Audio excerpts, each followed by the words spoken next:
Good afternoon and welcome to Truth Worth Living, where we seek to understand God's Word so we can live in His will. Now, last week we introduced Hebrews chapter 11 as the Faith Hall of Fame, and what we didn't do was a deep dive into the definition of faith with which he opens the chapter. Do you remember that definition? He says in Hebrews 11:1, "Now faith is confidence in what we hope for and assurance about what we do not see." Obviously, there are two elements to that faith definition, right? Faith is confidence in what we hope for, but that's not all. It's also assurance about what we do not see.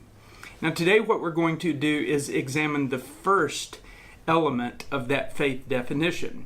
What does it mean when he says faith is confidence in what we hope for? Well, first, I think we need to understand hope, right? Every hope has a point of origin, all right? There are hopes that come from within us and hopes that come from without. Those hopes that come from within are innate and most are universally shared, right? So, for instance, I hope to be safe and secure. I hope to be loved, seen, and known. And I hope to be a person of significance. As Donald Miller puts it, everybody wants to be somebody fancy.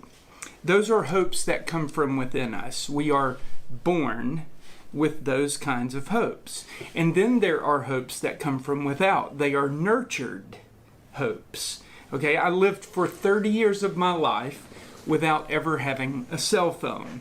And for well over 25 of those years, there were no cell phones to hope for. They didn't exist. I'm a dinosaur. So I wasn't born with a desire for a cell phone, but I think I'll die with one. As a matter of fact, I often pictured that when I'm laying on my deathbed, I'll be asking someone to find my phone. But where did the hope for a cell phone come from?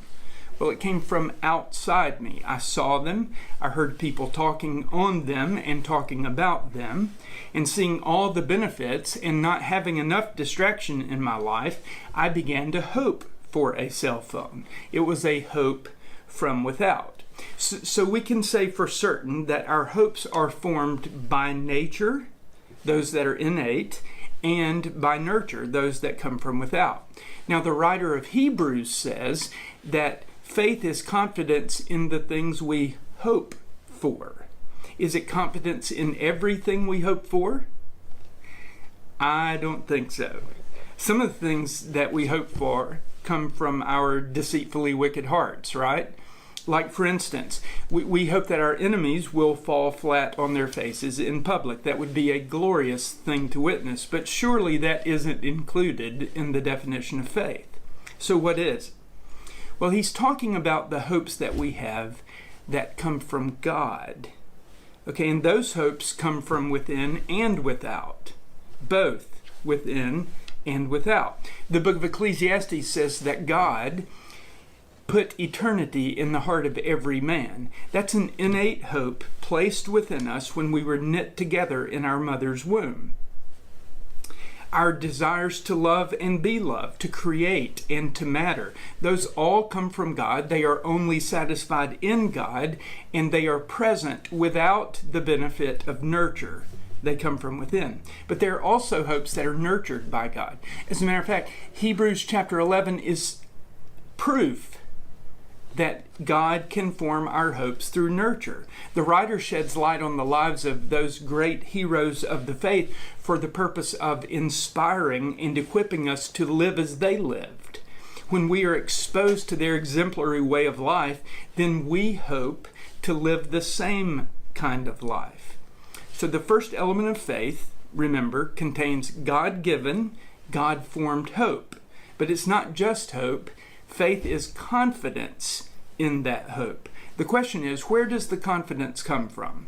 Why do we need confidence in these hopes that are not only attainable, or why do we have confidence in these hopes that are not only attainable, but guaranteed? It's because of where those hopes come from. They are founded on the promises of God. Confidence in God's hope is made easier when we consider these heroes of the faith in Hebrews 11. By faith, those saints of old anticipated that God would keep all of his promises, and they lived their entire lives as if he had. Now, those of us with faith can live in the knowledge that he did keep those promises, and that gives us confidence in the things we hope for. And by the way, that's faith worth having, and it's certainly truth worth living.